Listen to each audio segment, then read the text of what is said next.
Ang atong pagaisgutan niining kabuntaguna mahitungod kini sa sumpay sa ato nang nahisgutan niadtong niagi nga mao ang general revelation kining kinatibuk ang pagpadayag sa Dios sa iyang kaugalingon o kini atong pag-iga-discuss niining orasa og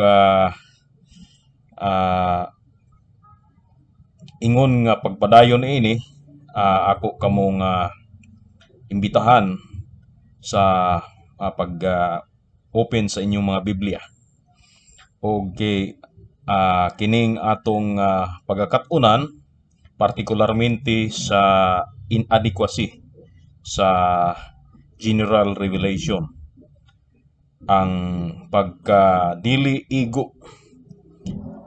siya sufisyente ang kinatibuk-an nga pagpadayag aron nga ang tao makakapla gayud sa iyang kaluwasan. Og kini atong gikutlo gikan sa Westminster Confession of Faith chapter 1 og section 1 adunay phrase diha nga matod pa diha, "Yet are they not sufficient to give that knowledge of God and of His will which is necessary unto salvation. Apan bisan pa niana, sila dili igo sa paghatag sa tao sa kahibalo sa Dios ug sa iyang kabubut-on nga gikinahanglan sa kaluwasan." Og atong paghimay-himayon kini nga hisgutanan og Lord willing mao kini ang atong hatagan og atensyon. Una sa tanan, ang atong confession no gi-acknowledge niya ang lehitimo nga gamit sa general revelation. Og atong mismo nakita og na sinati nga ang mga tao nga wala makakaplag sa Biblia o wala makabasa sa mga pulong sa Dios, bisan pa nga sila patay sa mga espirituhanon nga mga butang o adunay depravity o corruption of sin nga ilang napanunod gikan kang Adan o kang iba, apan makita nato nga sila adunay mga yutan-on o sa creaturely o sa pagka binuhat, adunay mga excellent things nga anaa kanila wa nato kana gidinay. In fact, ang atong kasaysayan nagpamatuod niini nga sa mga butang nga dinhi niining kalibutana adunay mga halangdon nga mga butang. Og makita kana bisan ang atong mga literature abundansya kaayo nga magaprampamatuod ni ana. O ngani si Apostol Pablo o ang uban pa nga mga writers sa Old ug sa New Testaments no aduna silay mga quotation gikan sa mga paganong authors o gikan sa mga unbeliever nga mga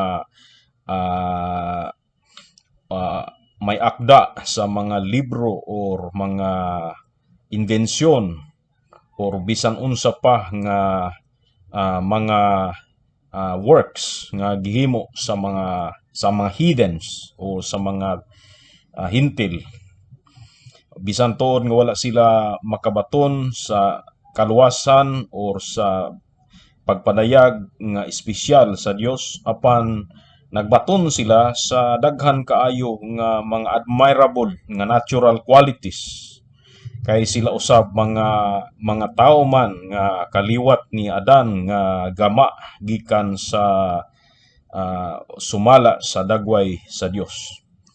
In fact, ang atong literatura napuno kana no na ay mga Greek writers makit-an nimo nga daghan kaayo. Sila ni Aeschylus, sila ni Apollonio of Rhodes, Archimedes, Aristophanes, Aristotle, no? So makit-an nimo diri nga daghan kanila. Of course, na ay lain-lain nga mga authors sa panahon sa Enlightenment, kani sila Al-Ghazali, no, sila ni Averroes, no. So daghan og ang uban pa sila na Francis Bacon og uban pa. Og in fact ang mga writers sama sa mga Roman writers sila ni Aulus Gellius, Caligula, Cato, Cicero, Horace, Gaius o Julius Caesar, mga hari or emperador sa Roma, no, mga so makit-an nimo nga kining mga tawhana sila ni Pliny, Seneca ug uban pa, sila ni Tacitus, Virgil, so kini sila adunay mga admirable qualities kining mga tawhana. Of course, makita nato nga dili gyud kini sila ikasalikway sa natural nga mga qualities, og dako sila og gikatabang sa atong kalibutan. Og saksi ang ilang mga buhat, saksi ang ilang mga hago sa paglungtad sa Dios. Apan bisan pa ni ana, wala nagpasabot nga nakatultol na sila sa kaluwasan. Tungod kay ang kaluwasan bisan pa sa pinakataas nga kinapungkayan nga kinaadman sa tao, no, ang kaluwasan dili kini makabuot pinaagi sa tawhanon nga paningkamot o bisan pa unsa ka taas ug kalamtip sa panghunahuna, bisan pa sa mga buhat nga dili common o mas taas pa kaysa average nga mga tao. Wala magpasabot nga aduna na sila'y kakayahan sa pagkabot sa dalan o sa kahibalo ngadto sa kaluwasan. Og in fact, atong makita kini nga dinhi sa Balaang Kasulatan, no, dinhi sa unang Korinto kapitulo 1 bersikulo 21, matod pa dinya, kay sa pagtan-aw nga diha sa kaalam sa Dios, ang kalibutan pinaagi sa iyang kaalam wala makaila sa Dios. Gikahimutan or gikahamutan sa Dios ang pagluwas ni adtong mga nagatuo pinaagi sa kabuangan sa pagwali. Now, kining butanga, mga kaigsunan, atong makit-an nga ang unsa ang tinamay sa kalibutan mao gayud hinuon, rather ang gigamit sa Dios ingon nga iyang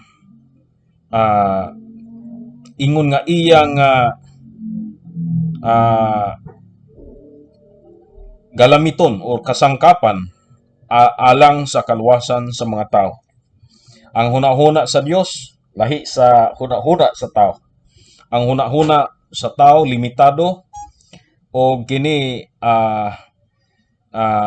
ang hunahuna sa tao dunay limitasyon, o ang hunahuna sa tao nakabase sa panghunahuna nga patay nga sa espirituhanon nga bahin.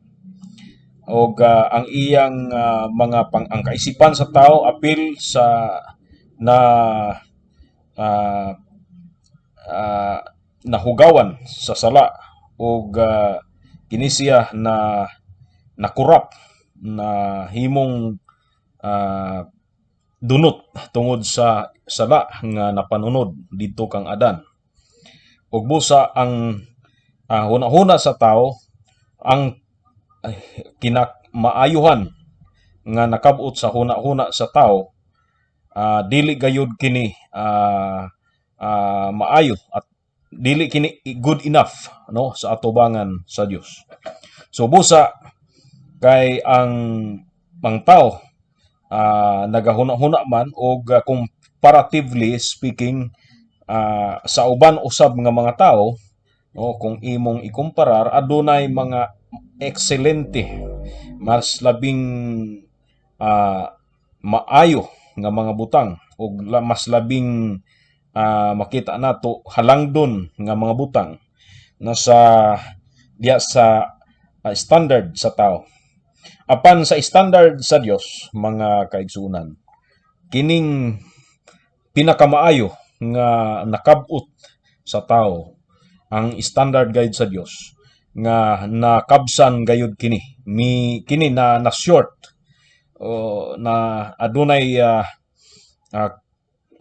kabus no nakabus kini wala kini maka abot sa standard or sa minimum nga requirement sa Ginoo aron nga siya mamaluwas.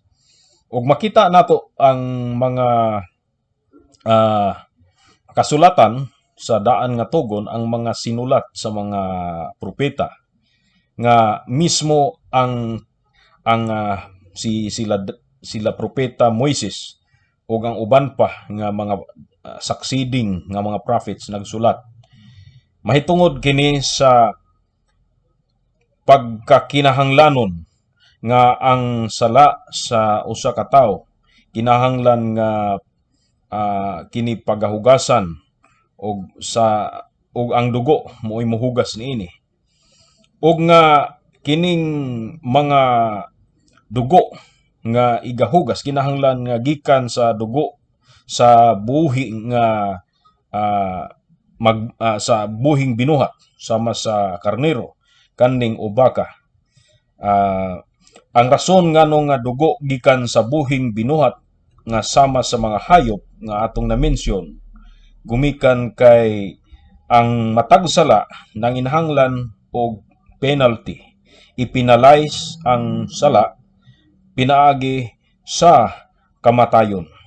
Og ang kamatayon lamang mao ang makatagbaw sa hustisya nga maoy argrabyado sa makasasala. Og diri ang naargrabyar mao ang Ginoo, ang Dios sa dihang nakasala ang mga tao. Busa sa diha nga ang kaluwasan adunay pamaagi nga ang kaluwasan makabot sa tao, gihatag ang formula sa Dios o ang formula sa kaluwasan ug ang maong kaluwasan diha lamang kini makaplagan sa kamatayon sa usa ka inosente ug walay sala nga buhing binuhat nga sama sa mga hayop kaniadto. Apan bisan pa niana ang mga hayop in fact dili sila gyud ultimate nga maoy mahimong atonement or tabon o hugas sa sala tungod kay mga hayop lamang sila kay ang tanan nga kahayupan sa daan nga tugon kini nagapunting sa kang Hesukristo nga mao ang Mesiyas, mao ang kordero sa Dios nga magawagtang sa sala sa kalibutan. Ug busa kay kini si Hesukristo mao man ang ultimate nga sacrifice, innocent nga sacrifice aron kansang dugo niya kamatayon maoy mibayad sa sala nga gi-require sa hustisya. Diha lamang kang Ginoong Hesukristo gayud ang kaluwasan makaplagan og dili na sa kanato og walay lain nga makaluwas, dili ang anghel, dili ang kamatayon usab sa lain nga tao kay way tao gayud nga way sala. Gikinahanglan nga ang mamatay walay sala. Ug busa ang makapasar lamang sa ang qualified lamang no makapasar sa requirement sa Dios mao si Ginoong Hesukristo, kay siya lamang ang bugtong nga tao no nga walay sala nga natawo diri sa ibabaw sa yuta. So dinhi kana nga kamatuoran gitudlo kana sa balaan nga kasulatan og makit-an kana nga human nga ang tao si Adan ug si Eva nakasala sa Dios ug ang Dios sa diha nga si Adan ug ni Eva nagahimo og mga bisti gikan sa mga dahon sa kahoy. Ang maong Dios naghatag og usa ka remedy sa maong problema sa kaulawan sa tao atubangan sa Dios. Ang iyang sala nga gihimo niya kinahanglan nga kini pagatabunan og aron ang kaulawan sa tao usab mapapas atubangan sa Dios. Ug dinhi ang Dios nagahimo og remedy pinaagi sa pag-ihaw og usa ka hayop aron nga ibisti kang Adan ug kang Eva, ug didto ang unang higayon nga adunay pag-ula sa dugo sukad pa sa pagmugna sa kalibutan, ug kana nga pag-ula sa dugo inevitable og necessity aron sa tabon sa kaulawan sa tao ug pagtabon sa sala ni Adan ug ni Eva. Ug busa dinhi makita nato nga ang kaluwasan anaa sa ang Dios may nagahatag og paagi unsaon sa tao nga maluwas. Ug ang tanan nagapunting katong mananap nga giihaw ug hangtod sa pag-abot na sa kaparian pinaagi sa kang Aaron hangtod sa mga libita nga mga saserdote nga kaliwat ni Aaron ug mga libita usab nga alagad sa tabernakulo. O gikan kaniadto no in fact gikan sa panahon pa ni Abel ug kang Cain hangtod usab sa kang Moises hangtod sa panahon sa tabernakulo hangtod panahon sa templo, ang kaluwasan naa lang gayud sa tinuod nga pagsubay sa formula o protocol nga gihatag sa Dios. Outside sa protocol nga gihatag sa Dios, wa nay lain nga pamaagi nga ang tao maluwas. Kinahanglan nga ang tao pagaluwason og ang iyang mga sala pagapapason pinaagi sa paghugas niini sa dugo sa inosenteng binuhat. Og kini nga pasabot sa balaan nga kasulatan kini gitudlo gayod sa og walay kapin ug walay kulang sa mga propeta hangtod nga kini na fulfill tanan na tuman tanan diha sa personahe ug sa mga buhat ni Ginoong Hesukristo. Now kining tanan kining pagtulunan gusto nga madiskubre kini og aduna lang gihapon ing awareness ang mga hintil katong outside sa relihiyon sa ni Moises. Og kining mga hintil makit-an nimo nga aduna usab sila awareness nga kinahanglan nga adunay offering ang langit, adunay paghugas sa sala, adunay redemption. O kana makit-an nimo nga tanan nga sibilisasyon sa kalibutan nagahimo ni ana. Tungod kay ang aduna sila'y mga landong sa tinuod nga relihiyon. Landong lamang katong dito kanila, mga adunay counterfeit. Nahimong counterfeit gumikan kay ang tinuod nga formula, wala nila masunod, no? So ah, adunay similarity ang ilang mga religions sa pagtulunan nga gitudlo sa mga propeta ug sa mga apostoles.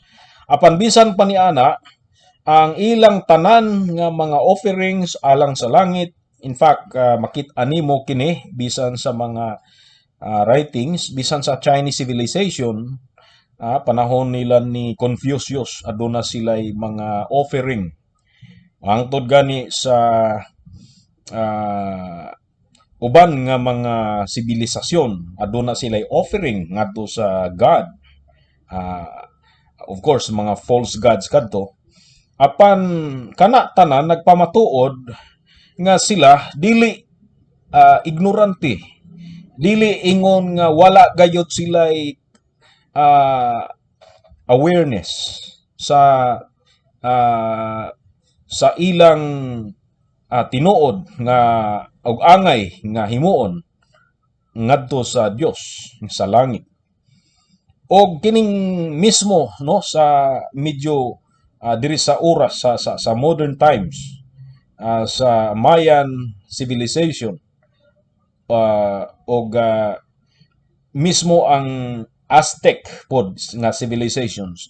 Kadto sila diri sa American continent, aduna usab sila isama ni ana. Although nga ang ilang mga halad, of course, wala masubay sa Biblikanhon o sa Diyos nun nga mga pamaagi. O ang karaan nga relihiyon kaniadto dito sa Middle East, dito sa mga kanaanhon, na sila'y awareness sa offering. Kinahanglan i-offer ang the best nila nga mga halad alang sa ilang mga Dios. Ug ngani man sila muhalad kang baal kaniadto sa ilang mga anak. Ang ilang mga anak ilang ihalad dito sa kamot ni Baal o nga nagakalayo ang iyang ang kamot kay kanang imahe ni Baal na aman sa hinaling nga dako kayo nga daob niya mudaob niya ang iyang kamot na ay nagadilaab usab nga kalayo gikan sa hinaling nga dito sa kamot. So ubusa ang ihalad dito ang labing maayo nga halad nga ilang gituuhan. Ag tanan kini atubangan sa Dios bisan nga kadto ilang gihimo nga adunay similarity sa gihimo sa Dios sa daan nga tugon, apan kadtong tanan nga mga halad dulumtanan alang sa Dios. Og klaro kaayo nga ang Dios wala mahimuot, no, wala mahimuot ang Dios sa maong mga gihimo sa mga pagano og ah, sa mga kanaanhon ngani ang mga Israelita gidid-an sa pakigsandurot kanila o gidid-an ang mga Israelita sa pagpakig-abin kanila o pagpakigminyo sa ilang mga anak. Gumikan kay lagi ang ilang mga sakripisyo dulumtanan man sa atubangan ni Yahweh. So dinhi makita usab nato nga ang mga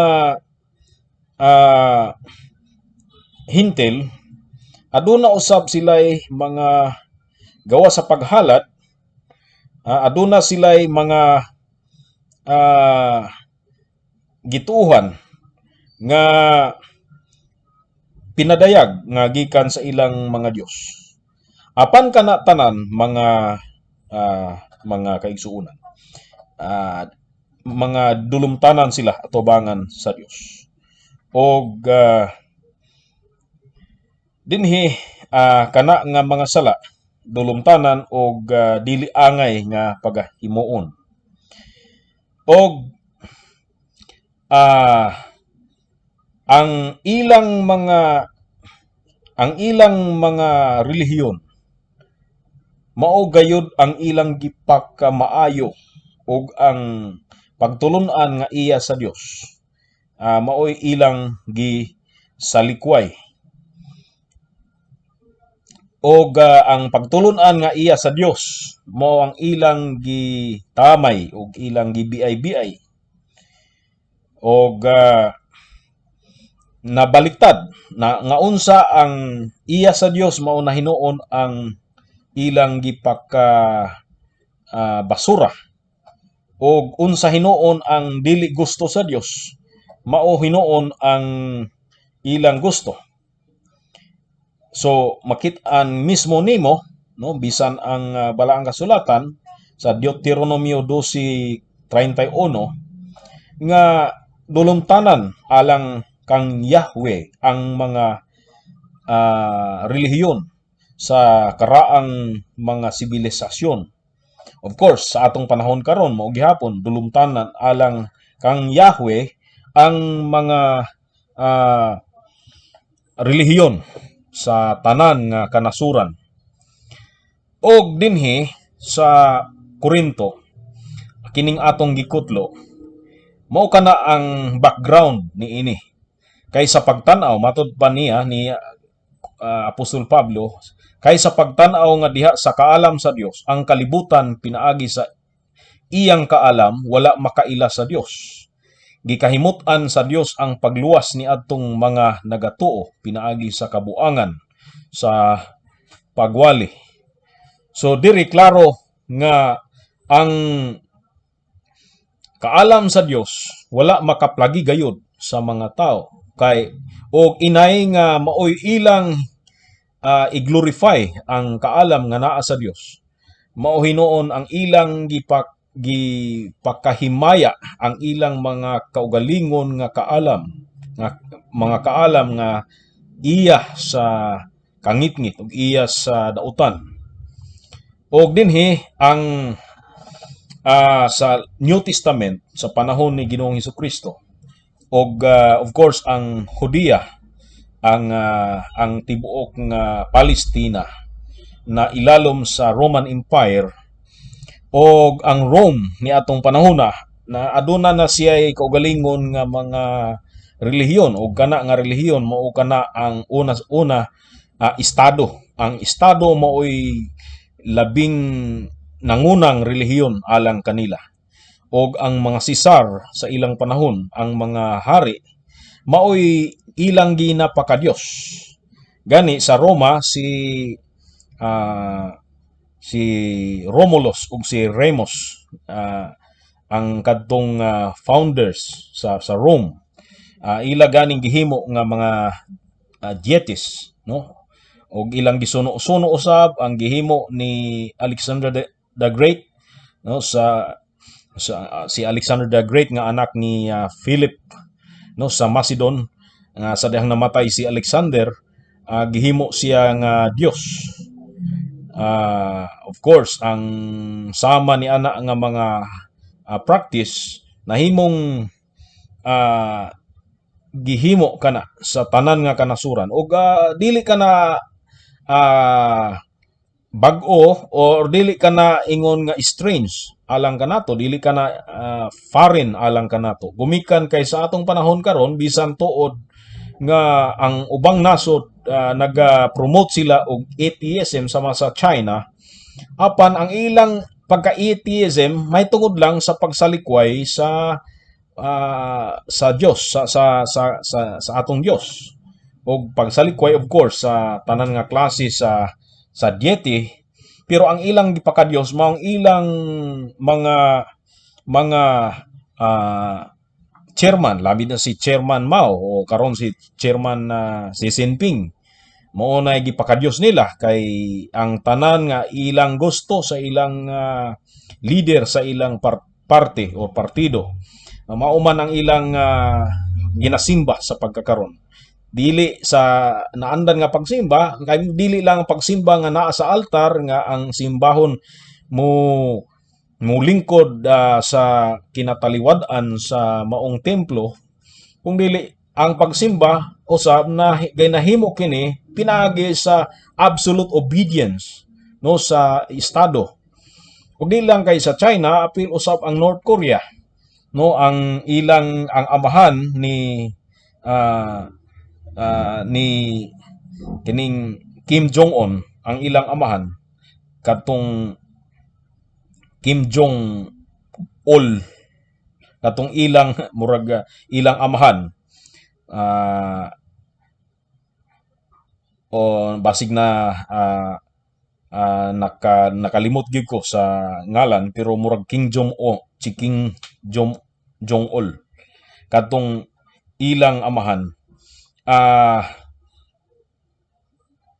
ah, kadto sila adunay istatwa nga gipatindog diha sa North Korea.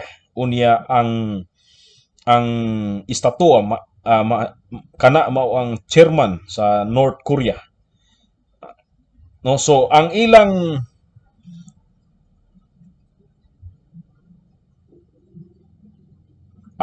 relihiyon dili na tradisyonal nga ah, ah, relihiyon. Kaning matawag nato nga relihiyon nga outside sa state, kundili kining ilang relihiyon is traditional nga state mismo. Si Kim Jong-il dili Kim Jong-ul, kundi Kim Jong-il mooy amahan ni ah, Kim Jong-ul, Kim Jong-un. So kana sila nga mga tao nahimong Dios alang sa maong mga nasod. So kining pagsimba sa leader sa usa ka nasod dili bag-o sa atong panahon karon, kundi gikan pa kaniadto. Now, sa panahon sa mga apostoles, ang mga Caesars maoy absolute nga balaod sa ilang panahon, ug unsa ang ilang relihiyon sa mga Romanhon. Kung daghan man o galing ang mga deities, apan naagyod nang ibabaw ni ana nga mga deities ang pagsimba sa emperador sa Roma. Now, kanang tanan atubangan sa Dios binuang, apan alang kanila nga mga Romanhon ug sa mga Hintil, kana ang pinakamaayo nga gawi sa pagsimba, ug kana ang ilang gi-exercise nga pamaagi sa ilang relihiyon.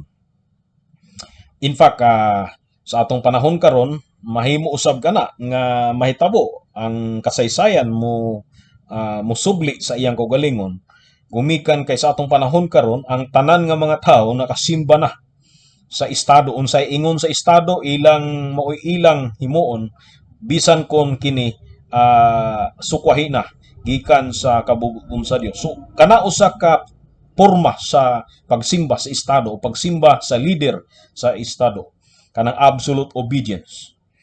Now, sa panahon nila ni Apostol Pablo, mao kana ang klase, mao kana ang matang sa relihiyon, ang pagsimba sa mga patay nga mga heroes sa Greeks o sa mga Romans, o atubangan sa Dios kining maong gihimo nila dulumtanan gayud. Now, diri sa Kristohanon nga bahin, kining pagsimba sa Kristohanon nga bahin, usapod ka makauulaw alang kanila, tungod kay si Kristo namatay man tungod sa capital punishment nga gipahamtang kaniya sa Roman government. Of course, ang mga aggrieved party kuno, or ang mga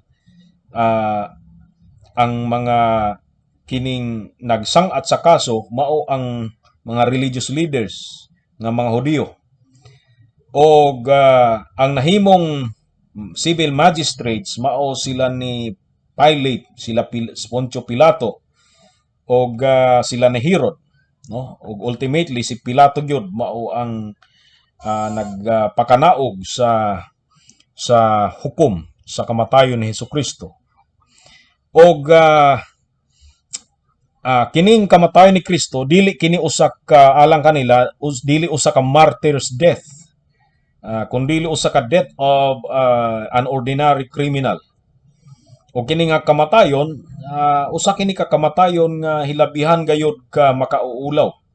Of course, sa atong panahon karon kung adunay tawo nga pahamtangan sa death penalty, ang public opinion gayud dayon mao nga kaning tao nga napahamtangan sa death penalty usa ka guilty. Kay do na given kana, no? Given kana sa atong panahon karon. Og nga ang tanan nga dunay penalty duna gyud sala. Og kana ang nahitabo sa panahon ni Ginoong Hesukristo nga alang kanila ila kana nga given na kana, no? Adunay presumption of regularity sa korte nila sa ilang gihimo kang Jesus Christ nga si Jesus guilty gyud busa paalang sa usa ka Romano o alang sa usa ka Greek, kung ang kasagaran nga Griego sa ilang panahon mga Islabo man o mga teachers sa Roman Empire, o kasagaran mismo sa mga Hudyo, kanang tanan nga mga akong nahinganlan nga mga tao, Hudyo, mga Griego, mga Romano, tanan sila adunay presumption nga adunay regularity gyud ang gihimo nga trials about kang Jesus Christ, nga si Jesus Christ guilty gyud sa sala nga gisangat bato kaniya. Og busa kini nga kamatayon ni Jesus alang kanila usa ka kamatayon sa usa ka kriminal. Apan baliktad tungod kay ang mga apostoles, mga saksi ni Ginoong Hesukristo, ila kining gibayaw ug ila kaning gi-exalt, ila kining gi-magnify kini nga fact sa kamatayon ni Hesukristo nga dili kini usa ka kamatayon sa taong makasasala, kundi kamatayon kini sa usa ka mangluluwas nga ang tanan nga sala sa kalibutan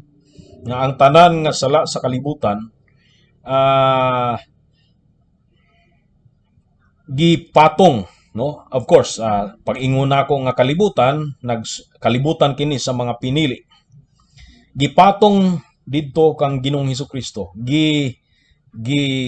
Patong sa iyang abaga ug siya karon ang nangabaga o siya karon ang nidala. Instead nga ang mo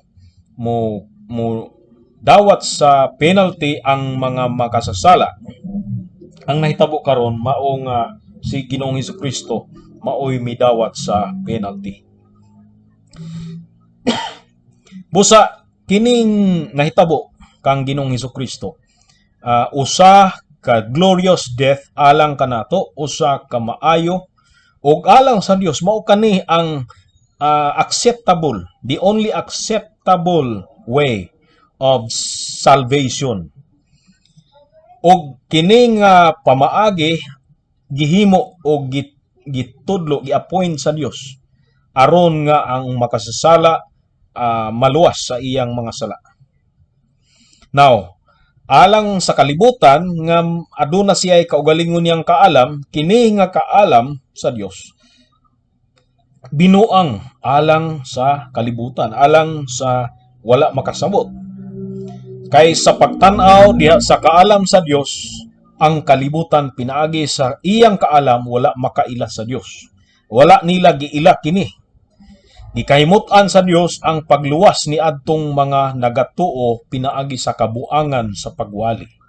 Gitawag ni Apostol Pablo ang pagwali nga kabuangan gumikan sa rason lagi nga ang atong giwali maumang kadtong ni serve sa capital punishment sumala sa hudikatura sa Romanong korte.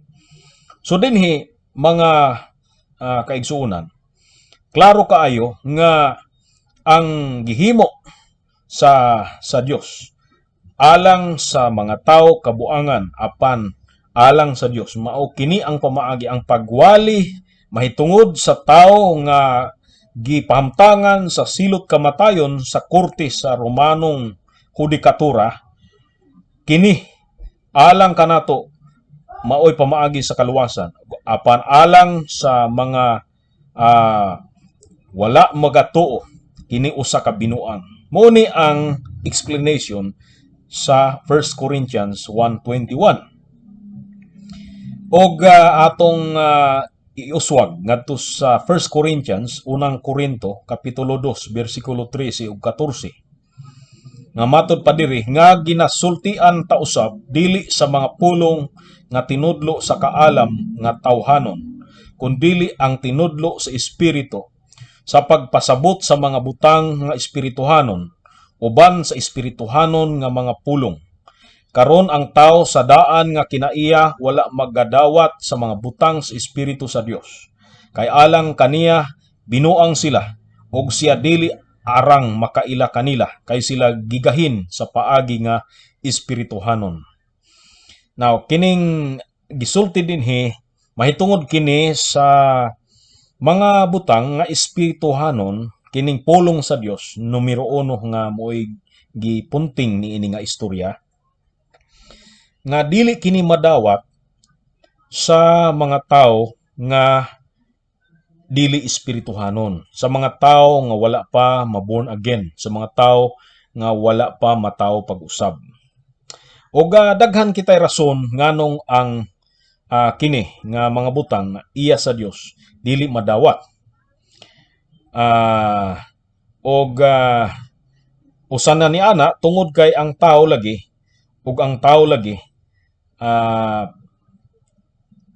patay man sa espirituhanon niyang kahimtang. Patay siya, busa dili siya makahimo og espiritual, kanang good nga espiritual nga activity gumikan kay siya patay man. Og dinhi niini makita nato nga ang tao bisan unsaon nimo og wali kanila, dili man gyud sila makarespond tungod kay patay man sila sa espirituhanon nga kahimtang. Ug usa lamang dinhi ang pamaagi aron nga ang taong patay sa espiritual niya nga kahimtang, aron siya mabuhi.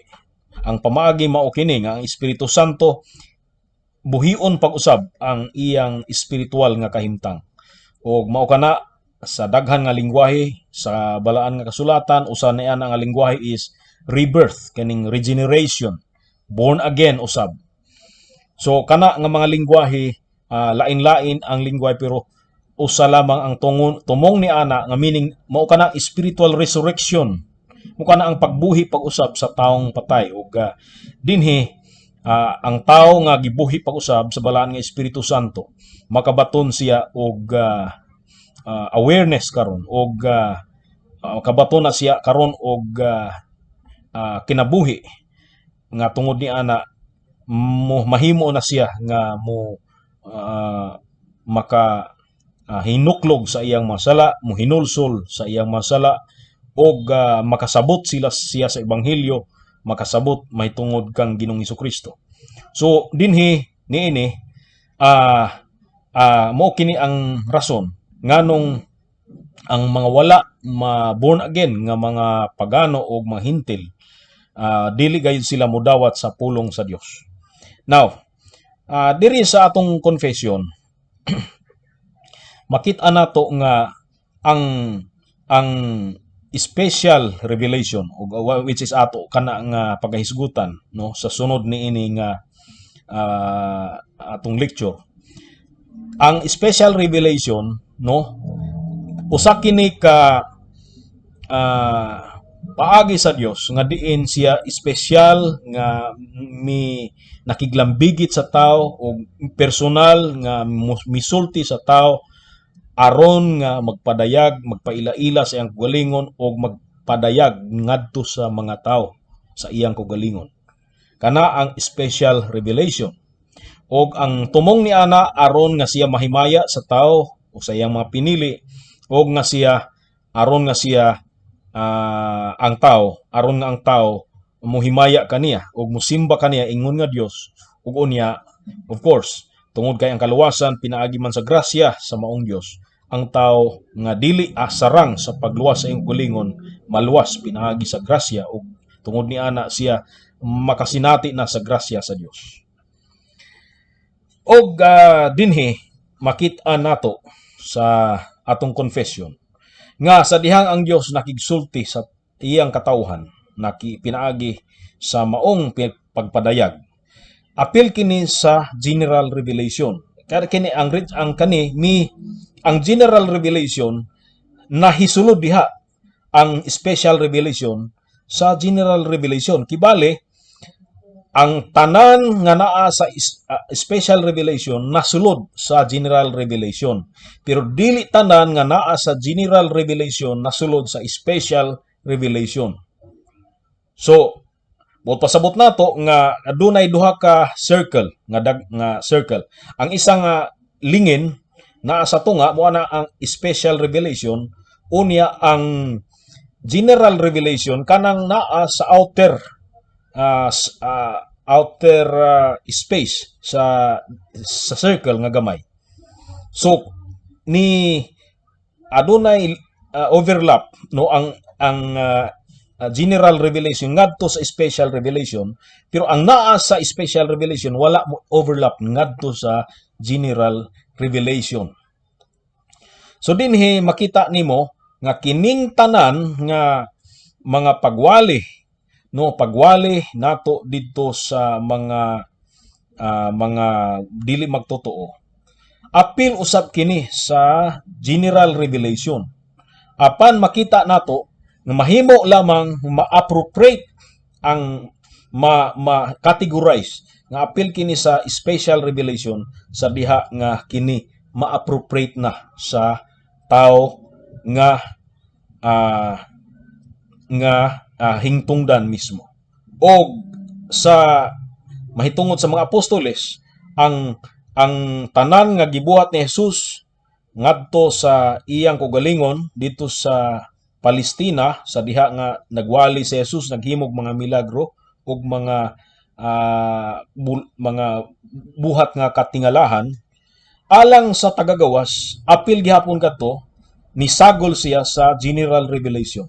Apan alang sa mga apostoles nga mi-appropriate ni adto og ila kining gisulat diha sa ilang basahon, sa ilang sinulat nga inspired sa Dios ang pagsulat ni ini, mao kani na-categorize kini nga special revelation.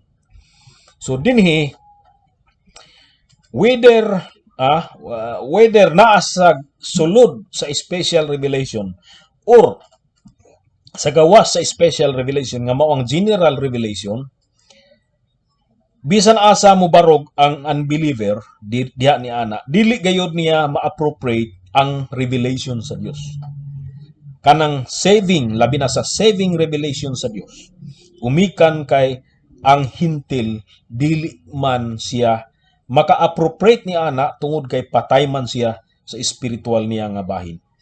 So kung dili man madawat sa mga magtotoo kining special revelation nga kini nagsulti na gayud mahitungod kang sa Dios nga Trinidad, kang Hesukristo sa iyang mga buhat og sa Espiritu Santo sa iyang ministeryo sa iglesia, samot nga dili madawat kadtong general revelation gayud usab nga wala na kini mo specify mahitungod sa Dios, kundi adunay broad nga mga terms, adunay broad nga concept ang general revelation nga wala na gayud sa tao, dili na gayud makuha sa dili magtotoo sa unregenerate ang mensahe sa general revelation.